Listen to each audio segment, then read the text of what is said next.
Maître Jean-Claude Katende, bonjour. Bonjour. Les personnes condamnées pour l'assassinat de Laurent-Désiré Kabila sont graciées par le chef de l'État. Quelle est votre réaction? Notre réaction, c'est une pleine satisfaction. Nous nous sommes battus durant plusieurs années pour obtenir cette libération. Aujourd'hui qu'elle est là, nous sommes satisfaits et nous en profitons pour féliciter le président Tshisekedi d'avoir osé là où tout le monde pensait qu'il n'allait pas agir. Edi Kapende, Nono Luntula, Georges Letta, 20 ans après, ils sont encore 23 en prison, alors que le tribunal militaire qui les a condamnés n'était pas convaincu lui-même de leur culpabilité. Pourquoi une telle injustice et pourquoi si longtemps?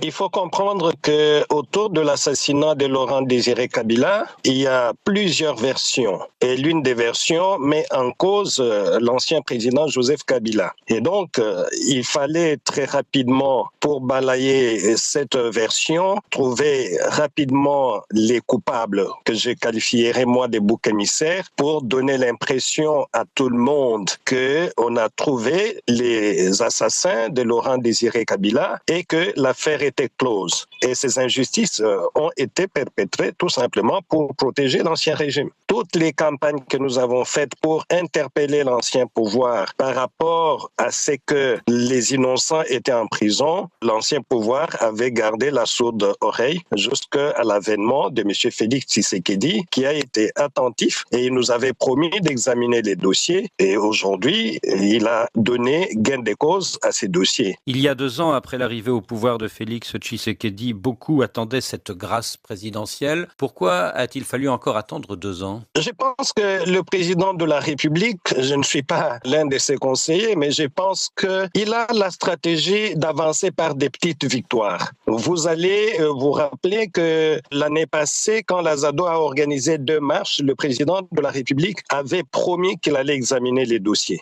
Et donc, l'année dernière, au mois de juin, il avait accordé la grâce présidentielle à 5 personnes concernées par ces dossiers qui sont aujourd'hui en liberté. Et à la fin de l'année, il a accordé la grâce présidentielle à tout le monde. Cette stratégie d'avancer par des petites victoires me paraît être très intéressante pour la République démocratique du Congo que de frapper, de prendre la victoire en une seule fois avec des dégâts tout autour. Cette grâce présidentielle tombe au moment de la rupture de la coalition Cash-FCC. Est-ce que c'est une simple coïncidence? Je pense que la rupture entre les Cash et les FCC a permis au président de la République de se passer de l'accord qui est lié à l'ancien président Kabila et lui a donné plus de marge de liberté. Et le président Tshisekedi a bien fait de réparer ces injustices. Et la décision qu'il a prise a été saluée par la majorité des Congolais. C'est vrai que les Congolais ne se satisfont